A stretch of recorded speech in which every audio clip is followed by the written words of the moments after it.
This is the Free Heel Life Podcast, episode number 65. I'm your host, Josh Madsen, coming at you from the Free Heel Life shop in Salt Lake City, Utah. And welcome back, my friends and family of the Telemark world. It's time for another episode of the podcast. Good to be here with you. And as always, I'm here every Monday. So if you haven't subscribed to the podcast yet and you dig it, please subscribe and I will keep dropping them the best I can. And I'm going to start off with a couple newsroom and notes. Nothing too crazy, but it's getting to be that time of year. There's a couple things on sale in the shop and on the site, freeheellife.com. So definitely keep your eyes and ears open. And the best way to do that is to sign up for our mailing list. And I always tell you that is the best way to stay in touch with all of the crazy stuff going on. That way you don't have to be necessarily on social media and just shy of mailing you something, which it may come down to that because that just seems like a better way to connect with you out there. Mailing lists are a good way to stay in touch these days. That way you don't have to be eyes glued to your phone every second of the day, scrolling and scrolling and scrolling and scrolling. Although we like that too. There's photos there, videos, all the good stuff on our social media stuff. But mailing list is a primo way for you to find out about stuff every week. So we do not share that either. It is between you and us, and we keep it like that. So we want to have a good relationship, and we know if we just sell the list or share it, that's not going to be good. As far as events coming up, this is a perfect year for this type of event. Since you've got COVID going on, you might not even be able to ski where you live. It's World Telemark Day on March 6th. And this happens every year on the first Saturday in March. We all gather on the internet, alone, together with our friends and family, and we celebrate the most badass turn that ever has been, the Telemark turn. So I'm making it sound pretty dramatic, but yes, I think this will be a good year for it because basically, if you're not familiar with World Telemark Day, I've done a podcast on it, scope it out. You can find information online. The gist of it is this: go telemark skiing by yourself, with friends, family, whatever. And it's just a day to go celebrate. And then you can, if you are a social media user, you can use the hashtag, which for all you old people out there, like myself, it means a £, and just go hashtag World Telemark Day. Or you can add the hashtag Spread Telemark. And these are the things that bring us all together on the intergalactic interweb and keep us all fired up and stoked. But please go celebrate March 6th. I'm starting to get a trickle in of people doing some of little gatherings, obviously COVID safe style. I know the Sun Valley crew, they're putting something together up in Sun Valley, Idaho. I got a guy from Homer, Alaska that said something. If you want me to announce your gathering spot, email me at podcast@freeheellife.com.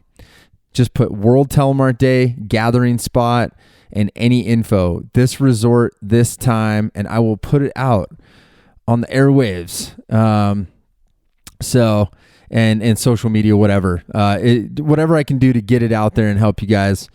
It's a great time just to celebrate the turn together. One of the other things you can do is find us on our Free Heel Life Facebook forum if you are a Facebook user. We've got over like 5,000 people in there right now. It's a fantastic way. We're starting to interact in there more with some of our videos. I'm even considering doing maybe a little Facebook Live just to see how that goes. Again, if you're not a Facebook user, no problem. We've got most of our stuff on YouTube. We're just always trying to kind of test the waters in different areas and see how that works to help you out, give access to the content. And but we're always trying to make sure we're doing the right thing so we don't stretch ourselves too thin, because we are a small group of people, and we are not up 24 hours a day. So we're just trying to do our best. But yeah, check that out. Facebook forum under Free Heel Life, or YouTube channel is another great spot to get your fix and communicate with other Free Heel Lifers. So we love that. So today's episode, I'm going to give you a hot tip about adding some size and shape to your Telemark turn. And you're probably thinking, what does that mean? Adding size and shape to my Telemark turn. You might be thinking, I have a perfectly nice Telemark turn. Thank you very much. You might be thinking, I don't even know how to make a Telemark turn. There's a wide variety of people and turns going on out there. And I got thinking about this because getting up to the resort, and, again, I'm always going to preach that the resort is a fantastic way to get reps in for obvious reasons. There's a chairlift. There's this mechanical thing that takes you to the top of the mountain and lets you cycle through what you're trying to do. And I understand sometimes you're not going to go skiing in terms of like, I'm going up to train. Today, I'm going to be the most badass telemarketer, and I'm going to cycle through as many times as I can, and I'm going to do this program. I mean, look, most of us are going skiing to have a good time, but if you have some extra time, this podcast is for you. Whether you're taking a run or a couple runs out of your day with your friends or family, and you say, hey, I'm just going to go hone my skills. That's kind of where I'm coming from with this. And this is something I like to do when I have a little bit of extra time, is just think about my turns. Now, the thing with the Telemark turn is, if you're a beginner listening to this, you'll often hear me talk about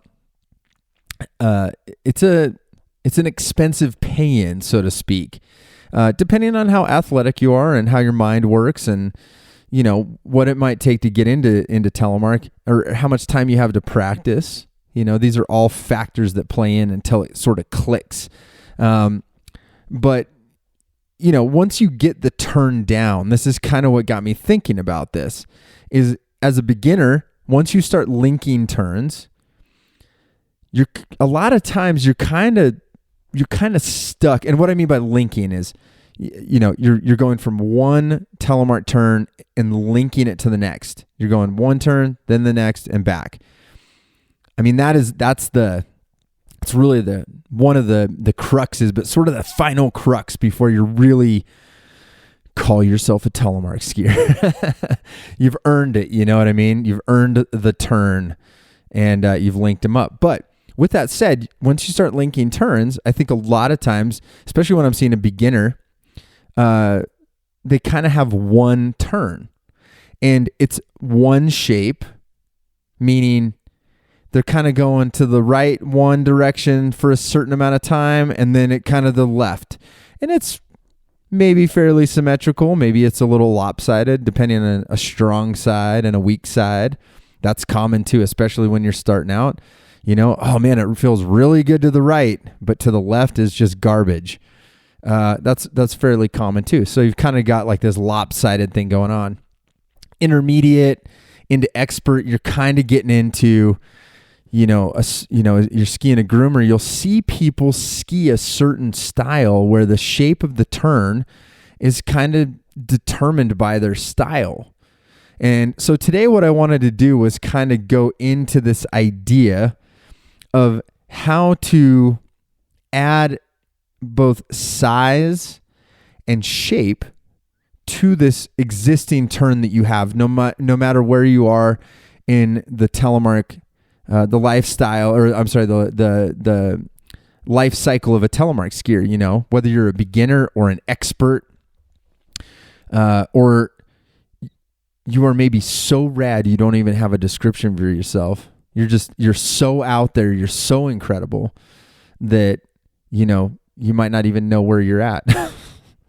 That could be part of other telemark related things. I don't know. Anyways, so the very first thing we need to do is identify where you are in your telemark proficiency. Beginner, intermediate, expert, super rad to the max. You're so gnarly, nobody can ever get to you, okay? And I want you to kind of think to yourself, what does your turn look like? Think about it in terms of you're on a groomer. What preferred method of turning do you do? Do you make large, giant slalom GS style turns?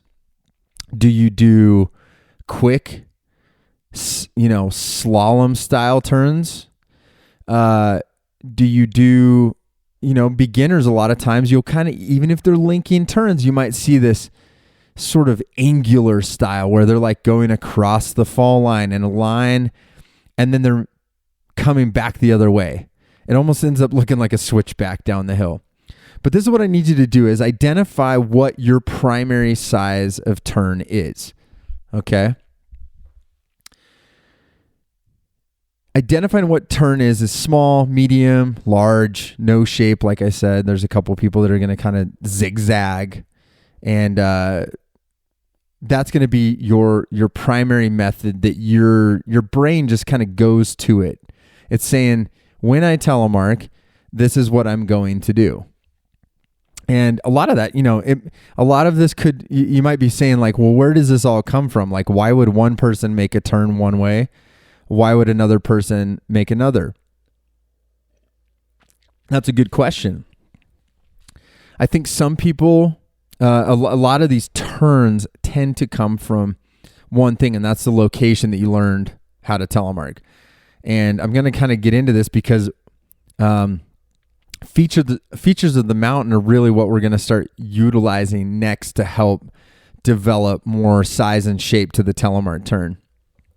But I think that's why people end up kind of stuck maybe in, maybe they don't even, I don't know if stuck's the right word, but kind of they use one method of turning and they don't really get outside of that method regardless of the situation. They just kind of go after it the same way. But what I want to suggest to you today is next time you go up to the hill, I want you to, and this, I really tried to think about this in terms of not just like I'm a West Coast skier, because I know that happens a lot is people are like, oh, you live in Utah, like you've got access to this style terrain and whatever. But I really am trying to kind of think in terms of, East Coast skier, Midwest skier, you're in Europe, you're in South America, wherever you may be. I'm trying to kind of look at it like this. And I, as I was kind of picking out some of these ideas, I was thinking about that. And so hopefully I'm hitting on it. If you guys have some different ideas, definitely throw them my way. But the thing I want you to do when you go to your hill, no matter how big or small it is I want you to pick out some different natural features that are going to give you limits. Okay? They're either going to, let's look at it two ways. It's either going to give you limits or it's going to expand your limits. Okay? And in this case, we're talking more about space. So basically we're looking to either limit the amount of space we've got or expand the amount of space you have to operate in. Okay? Probably one of the first things that comes to mind when I think of restricting my space on the hill is a mogul line. And I hate to say it. The older people on here, you guys are going to know what I'm talking about. But moguls kind of just aren't the same that they used to be. Wah wah, old man Madsen over here talking about how moguls used to be. But for real, the formation of moguls, it tends to be a little bit different these days. To find those like really crisp, what we called zipper lines back in the day where you look down it and there's literally just the perfect line that's just kind of one mogul overlapping the next mogul for as far as the eye can see. Sounds beautiful, right? And it is, because what it does is, in aside, even if you don't have this perfect zipper line that I'm trying to paint a picture of, The idea that you've got a decent line through the Moguls automatically is going to restrict the space that you can maneuver in. Okay. So for someone, let's go back and think about someone who's making big turns. So a lot of times, like I said, intermediate skiers, I think intermediate, depending on where you're drawing that line between beginner and intermediate, once you're linking turns, okay, this is probably a good space to go in. And I always think back to Moguls, I think, because in the 90s, and I've mentioned this on the podcast before, but there was sort of like a rite of passage with Mogul skiing in the 90s because it was still cool. Like Moguls actually were like a happening thing. I know that's hard to believe for all you young folks out there, but people, there was like a Budweiser Mogul tour. You know what I mean? People were into it in the Alpine world, not Telly. Don't get excited, But there was good Moguls and people skied Moguls, and it was sort of a rite of passage. Like, oh, if you're a good Telemark skier, you're going to get in the Moguls. Well, here's why I think that really existed back then is because it took the intermediate Telemark skier that's making kind of like these round turns. You're taking up, you're taking up a quarter of the slope that you're using, like a normal ski resort, and you're just kind of cruising down. Well, when you put yourself in this zipper line, we'll call it that, regardless of how nice these Moguls are, you're putting yourself in a line, and your starting point, and you can see your end point at the bottom. You can see the end of the line, so to speak. And what this is going to do is now that you're at the top, all of a sudden, if you look down that line and how you're going to have to turn, if you hold yourself within those limits, it's going to do some awesome stuff for you. Because what it's going to do is not allow you to make your primary turn anymore. You can't just make this like, hey, I'm going to take a quarter of the run that I typically go down, and I'm kind of just going at my own pace. But it's actually going to give you limits to exist in. And what that's going to do is help change your body position naturally, because you're not going to have as much time to engage each turn like you normally would. It's going to change. One thing that Moguls do a really good job of is keep your upper body waist on up down the fall line. Okay. If you're skiing them the way I'm talking about, like you're skiing Mogul to Mogul to Mogul. Now, we'll get to maybe some other options, but what I'm referring to now is you're making quick turns and adjustments on every single Mogul in front of you. Okay. So one thing it does really well is teaches you something about your upper body staying down the fall line. So one way that I've taught this in the past to people is imagine that you have a cord tied from your belly button to the bottom of that line, and there's a tree. Imagine there's a tree at the bottom of the line, and you're just going to tie a rope from your belly button straight down. Your belly button's not going to move. It's always going to be pulled downhill. So all of the work that's happening is absorption in your legs and turning from the waist down as you engage those turns. So that would be the first natural feature that I think, especially someone that's coming from intermediate or an expert level skier that sort of has this sort of medium, let's call it like a medium-sized turn. And that's just kind of what you do. Your Telemark turn is sort of medium-sized. I want you to find that Mogul line, that zipper line that we're talking about. And I want you to just try that. Imagine you got your belly button's tied with a rope down to the bottom, and you're going to force yourself to stay within those limits and make quicker turns. The next natural feature that I think is most obvious, and fair warning, be very, very careful in this scenario. Okay? We're going in the trees. Okay? Now, trees are another fantastic way to sharpen the iron, so to speak, to make you fast, to sharpen your skills. And the reason being is you move and they do not move. I mean, that's pretty much a simple thing. And it's very similar to the Mogul concept, only trees are kind of interesting in the sense that they're not necessarily spaced evenly.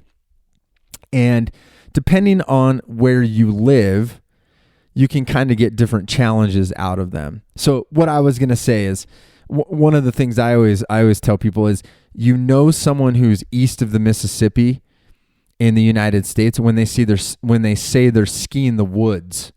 Okay? If you're from the West Coast, you don't talk about skiing woods. You talk about skiing trees, maybe glades. That seems kind of old school. But this idea of skiing trees out in the Rockies and the West Coast is very different. I mean, we have coniferous trees. They're sort of spread out. You've got space to move. And then you start getting in that Midwest zone, you're skiing hardwoods. You're skiing tight trees. And that's part of the deal. It's just the way you're in these denser forest type places, to the point where people do even glade them out in the summer and ski them. But regardless of what trees or woods you are skiing, you kind of get my point. You're get on something where you're not going to get going too fast. We don't want anybody hitting trees. It's dangerous. Wear a helmet. And use the trees as sort of gates, almost like a race gate, and start practicing going around them. And I think even that unevenness is nice in this scenario, because it gives you different natural features to have to ski and go around. Another thing that kind of comes up when I'm thinking moguls and trees, is this is where you start learning to trust your feet, trust waist down. You're trusting that the turn is going to happen. But in order for you to react quickly, you need to keep your eyes up. Okay?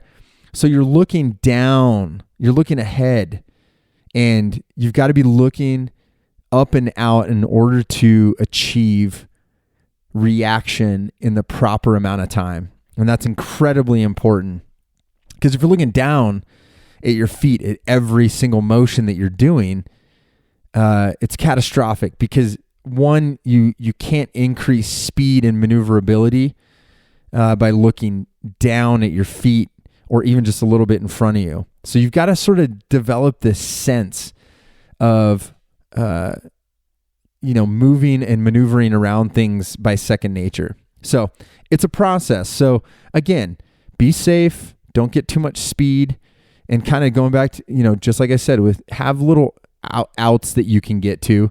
Don't stick yourself in a scenario where there's like literally one entrance and one out. It's the same thing with the mogul line. The best thing about moguls, you get into the zipper line, and if you start feeling out of control, you can sort of bail out, traverse the mountain, slow down, regroup, start again. Trees are the same way. Pick short sections and try to initiate these tighter turns with a quicker response time. So, kind of going the opposite side of this, I wanted to talk about open groomers, because sometimes, and I've seen this, here's a kind of going back to ski in the woods and kind of East Coast, Midwest skiers in the United States. One of the interesting things that I think that you see, like I said, people's styles and primary turns are sort of developed by where they grew up, skiing or started telemark skiing. And one of my favorite telemark areas in the world is Mad River Glen, and this is in Vermont. Their slogan, "Ski it if you can," the famed home of Dickie Hall and a lot of these other great telemark skiers from back in the day. And it is just tight, steep trees, and it is no joke. And it's funny because I remember seeing some amazing telemark skiers move out west, and they come from there, And all of a sudden we're out skiing in Utah, and these guys are making like 1,000,000 turns on like an open slope, or like skiing trees, and they're throwing like 4 turns for every 1 turn that I'm doing. And it's just like slam a turn, slam a turn, slam a turn. And just goes on and on. And I remember kind of becoming aware that why that was they were used to tight maneuvers and tight trees and situations. It just was their style, you know? So the next terrain feature that you can kind of look at, maybe if you're coming from that situation where it's just everything's tight all the time, I'm in the trees, I'm skiing moguls, is go to an open groomer, you know? If you can get the best time to ski groomers, at least I'll say out west, but the best time I like to ski in general is try to get there early on a weekday. If you can ever just get on a weekday, go somewhere and just get open runs. The best thing about open runs is go the opposite. I want you to go, hey, if you can find a time when no one's on the hill in front of you, no one's behind you, you got a little space to work with, open it up. And I'm talking like, not even like GS open it up. I'm talking like edge to edge, wall to wall. Make the biggest, roundest turns that you can and take up all the space. Again, don't do this if people are around you. You know, we have a skier code of conduct. Pay attention to what's going on around you. However, a lot of times you can find a little space to yourself and just open it up for a little bit. And that could be in different ways too. I mean, you could be like open up the throttle, like wall to wall big turns, and really work on carving. Or maybe you're to a point where you're not carving, but you know, maybe you're letting your speed get up a little, you know, and you're starting to get used to picking up speed and just making bigger turns.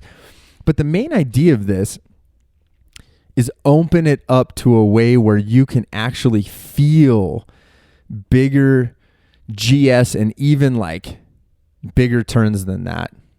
Giant slalom, GS, for those of you that don't know what GS is, giant slalom turns. But really just utilize the edge of the runs as sort of that boundary we're talking about, and just let it rip and really try to change it. So the fourth natural terrain feature I think that you can possibly use, and this may not be as much for, again, beginner skiers, I think picking little things on groomers and areas where it's open and you can kind of go slow, that is best for you. But kind of talking to the intermediate, the expert, that super expert, rad dude, we're going to make that like the next category up. I'd say this fourth thing is look at a rocky area. Rocky area, same thing. It's just like trees. It's just like moguls, but it's giving you sort of variability in the areas that you can turn. Okay. It also gives some danger too. And this is what I'm saying. Like, be very, very careful and cognizant of what you're doing. Don't just hop in a rocky area and be like, oh, hey, I'm going to try this crazy stuff I've never tried before at high speeds and think it's going to go well. It probably isn't, and you need to be safe and stay within your ability levels here. But what I'm trying to offer is just this idea that like a rocky area, again, the thing that's kind of fun about rocks is sometimes they're sparse and they have nothing to do with the terrain. Like, you don't need to go jump off a rock or a cliff. But it gives you sort of a boundary line on one side or the other. And I think it kind of makes it playful. Think about it like an obstacle course, And what it's going to allow you to do is sort of make turns from maybe one rock on one side to another. Having like a little rock chute, for instance, where, I know we've had some features like this at Alta where it's like you kind of get in a little, almost like a little gully, and maybe there's kind of like rocks on both sides, and it's easy because you can kind of go one side and go, oh, I'm at the rock. Now I'm going back to the other side. There's the rock on that side. And shoots often teach you similar technique to moguls, where it's allowing you to make quicker turns, keeping your body down the fall line like we talked about, your upper body still, and it gives you the ability to practice these quicker turns and maneuver, whether you're in a shoot or you've got rock walls, or you've got like a little rock area where you can kind of imagine that. But so these are sort of these 4 things: picking out natural features that are going to give you limits, or like in the case of the groomer, expand the limits of operation. Okay. So that's what I want to encourage you to do next time you go to your local resort and you've got some extra time to do some laps. Really kind of the 4th step in this whole thing is, once you've added the second style of shape to your turn and size to your turn, and you've added this to your repertoire, it's time to mix the 2 together. You got a primary turn, you got a secondary turn. So if you're the person that's got the big turn, and now you've worked on the tight turns, what I want you to do is, at first, I want you to go back to that open terrain on that groomer. And I want you to get some speed, open it up, big turns, and then I want you to kind of go to the side of the hill, and I want you to slam some tight turns like you're in a mogul field or you're in the trees. And then I want you to open it up big, and then I want you to go tight again. Okay? Adding this variability of going large, going small. So it's like expanding and retracting, okay? Again, beginners, same thing. This is something, as you start improving and you start linking those turns, exactly the same thing. You might have kind of this, rigid, kind of angular, you might not even feel like it's a turn. You might be listening to this podcast and you're like, wow, Madsen, that sounds really cool. Nice round turns. And here you are, like traversing the hill, wedge telemark turn and traversing the hill back. I get it. But the idea is, try to change, even if you're in that phase of beginner mode, same thing. Try to turn sooner and slowly try to transition quicker. And that's really what this whole hot tip is about. Getting the transition in your mind and your body and your technique to go quicker, and that way your body knows kind of how to react in both like an open scenario and also a tight scenario. Okay.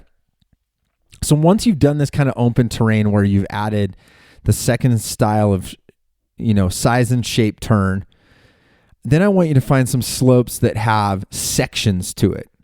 Okay. So like I said, make it like an obstacle course. Stand at the top, look at the hill below you.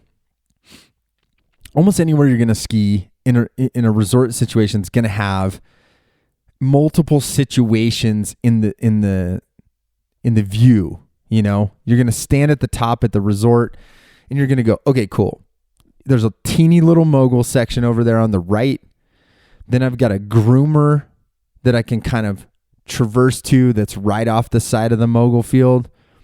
Then I've got kind of an open straightaway. And then I've got a little section of trees right on the side of the resort, or right on the side of the run that I can kind of pop into. So be creative with this. You've got this little bag of skills. I've got the tight turns and the big turns, and now what I want to do is mix it up. And that's it. I want to mix it up, and what you need is a little course to ski. And now you've got something that you can sort of go, okay, and this is great for endurance too, because especially as you're kind of getting your legs under you, you're trying to kind of get the feel of it.